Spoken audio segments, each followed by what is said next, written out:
RFM Matin. RFM Matin. émission bi yee waa Sénégal. RFM Matin 7h40 sunu gan professeur Saliou Diop salaamaaleykum.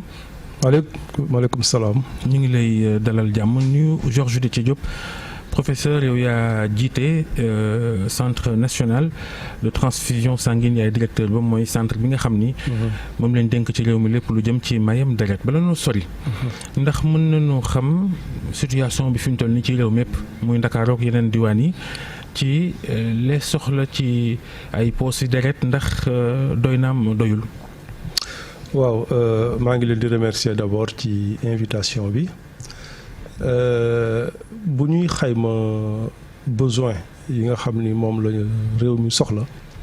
dañ koy def par rapport ak benn norme boo xam ni waa OMS ñoo ko joxe mooy que ñoom gis nañu téeméeri population bu nekk téeméeri habitant bu nekk war nañu am benn ci mayam deret benn. boo ko seetoo fii ci Sénégal comme nekk nañu 16 millions d'habitants donc soxla nañu at bu nekk lu toll ci 160 000 dons de sang mooy téeméer ak juróom-benn fukki dons de sang junni téeméer ak juróom-benn fukki junni dons de sang loolu nag boo ko seetee bu ñu xoolee situation bi ci réew mi at yi ñu génn. 2020 ñi ngi am ci téeméeri junni ak benn ça veut dire 101 000 donc mun nañu xool ni am na benn gap boo xam ne daal à peu près 60 000 dons de sang la par an mais nag boo ko xaymaa tamit ci fukki at yi ñu génn at bu nekk seetu nañu téeméer bu nekk fukk dina ci yokk ça veut dire que dinañ am augmentation nombre de dons de sang yi de 10% at bu nekk il y a seulement en 2020 ak 2021 la ñu amul augmentation boobu loolu nag situation bi moom moo ko waral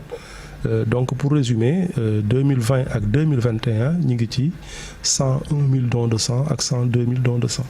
des na kon luy gàllankoor bi ndax yàgg nañ ko wax ni Sénégal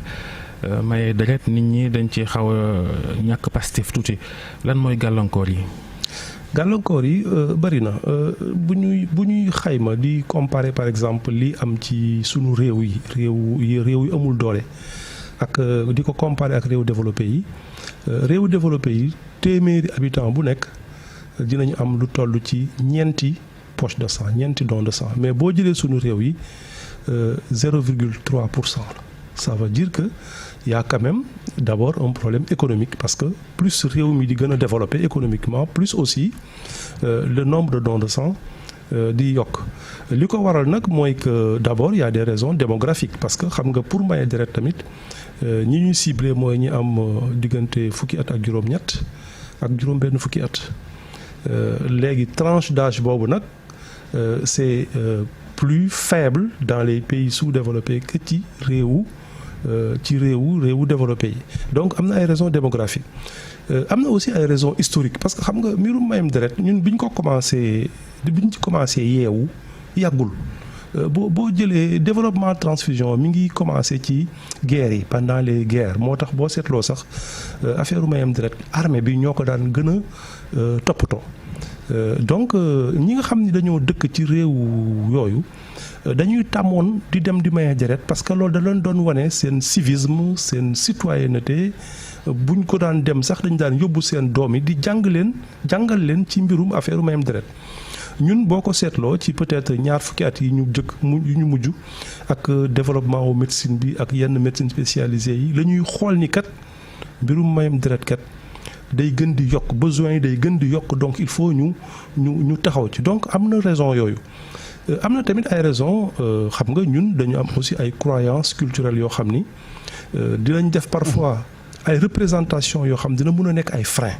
contre le don de sang. mais xam nañ wax nga démographie sànq. Ndakaaru moo ëpp population. fan la gën a néewe ci biir réew mi. non boo jëlee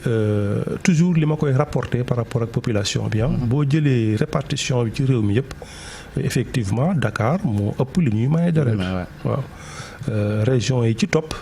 mooy par exemple région wu Diourbel ak Touba xam nga Touba aussi dinañ fa maye deret aussi ci banque de sang bu ñu xool suñu statistiques yi nag région yi nga xam ne ci la gën a néewee mooy ay booru Kédougou ay booru Bakel ak yooyu. waaw loolu tamit li muy wane mooy li ma doon wax léegi mooy que plus nga am facilité pour am accès ci population yi di leen gën a jàngat di leen gën a sensibiliser plus ngay am ay possibilités pour recruter des donneurs de sang. kon maanaam yenn cosaan yeeg yenn aada yi gàllankoor la ci liggéey bi ngeen bëgg a def. exactement. loolu gàllankoor la boo seetloo aussi beneen gàllankoor mooy que. jigéen ñi xam nga jigéen ñi ñoom ñooy représenter presque 50% de la population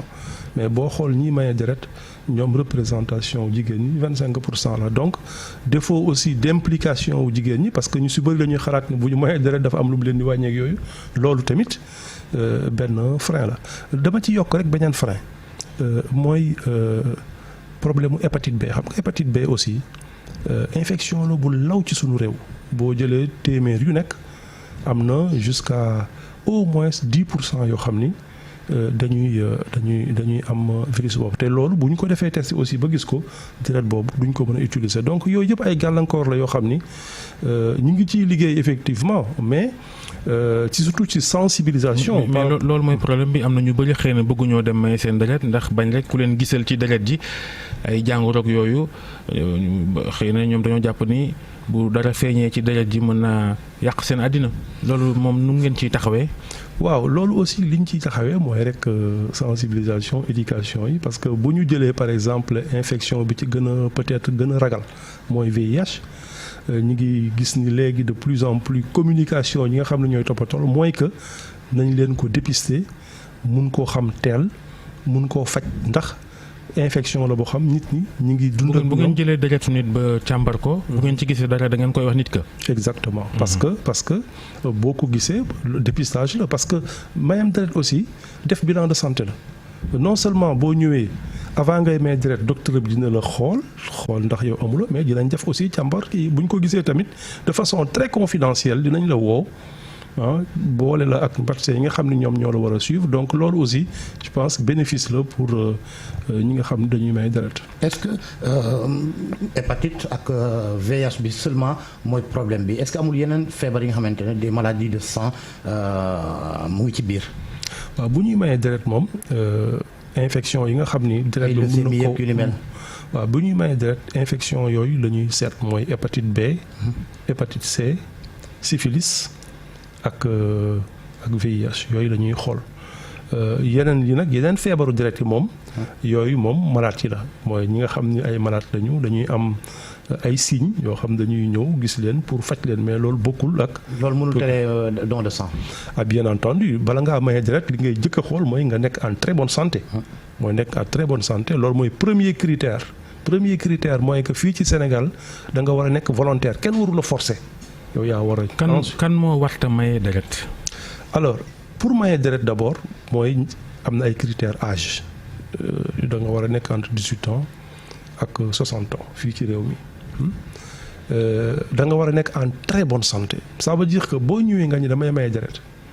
da nga koy wax sa intention loolu boo ñëwee docteur bi daf lay gis xool la laaj la ay questions. càmbar la parce que li ñuy jëkk amal solo mooy santé wu ki nga xam ni mooy maye deret donc duñ jël mukk risque di prélever kenn alors que dafa am yenn feebar yi pour deux raisons premièrement parce que mënuñu am bëgguñu dara lu ko gàllankoor mais aussi parce que deret dafa am ñu koy jox donc kii maye deret moom mooy vraiment ki nekk en très bonne santé képp koo xam ne yow nekkuloo ci critère d'âge yooyu mooy yow amuloo 18 ans wala ëpp nga 60 ans wala yow yaa ngi xam ni kat am nga feebar soit da ngay am ay garab yooyu jël pour tension wala pour diabète wala da ngay am ay anémie wala bépp feebar bu doon kooku wala aussi am nga ay comportement yoo xam ne yaakaar nga ni mun na nekk un risque yooyu yëpp daal moom mooy yi nga xam ni boo ko sentiree yow waruloo maye deret mais nag boo mënul maye deret aussi mun nga contribuer mooy que yow mun nga par exemple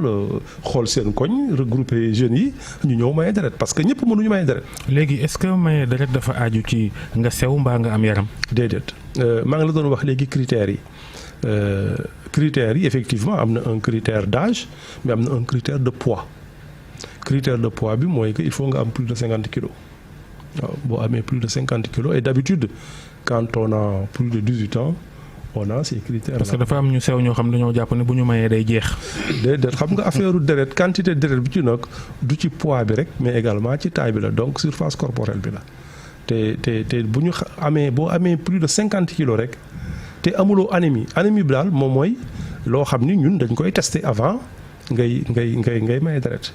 donc yooyu daal mun nga maye deret. xam nañ ne besoin yi bëri na. norme OMS bi. egguñ ca par exemple comme ni nga ko waxee téeméer bu nekk kenn war na cee mën maye. donc gàllankoor amoon ci jamono ji nga xamante ne Covid baa ngi fi woon kaay yéegoon. tey gii nii gis nañ ni kaay wàññeeku nañ. lan moo war a doon seen politique de relance ci mayam deret ngir au moins jafe-jafe bañ a tee am fii nii ci yenn hôpitaux yi. waaw politique bi relance mooy toujours communiquer nit ñi parce que deret bi bu comme génn nañ ci période boobu besoins yi dañuy yokk parce que boo seetloo hôpitaux yi ay activités yu bëri sax ay chirurgie et tout ça dañ ko wàññi woon léegi nag bi ñu génnee ci période boobu besoins yi dafa gën a yokk donc ñun il faut que ñu am plus de donneurs de sang loolu moo tax dañuy ñaax d'abord ñi daan organiser parce que seetlu woon nañu association ay sociétés yi daan organiser yépp dañoo bankoon seen loxo temps yii donc fi mu nekk nii li ñuy laaj mooy déjà ñi nga xam ne sunu ay partenaires la ñu woon mooy association yi les sociétés des entreprises les écoles et cetera ñu répondre à notre appel parce que ñi ngi leen di contacter actuellement. Deuxièmement xam nga buy sensibiliser ñi nga xam ne ñoo dëkk ci gox googu ñoo la gën a war a mun a sensibiliser donc appel bu ñuy laaj la par rapport aux leaders politiques par exemple les maires et cetera je pense que boo jiitee ko aussi ay nit laaj na nga leen di éduquer sur le civisme et sur la citoyenneté te maye deret exemple de civisme la et de citoyenneté donc souvent ñun li tax ma la koy wax on a souvent des difficultés pour que par exemple bu ñu laajee benn maire ni ko il faut que ñu ñëw kat toog fa pendant une semaine dañuy souvent si du yomb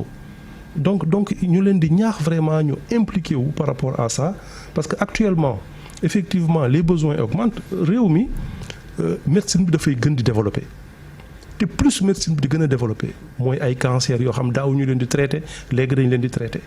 am na ay spécialistes yoo xam ne amu fi woon chirurgie cardiovasculaire donc besoin en sang yi day gën di yokk rek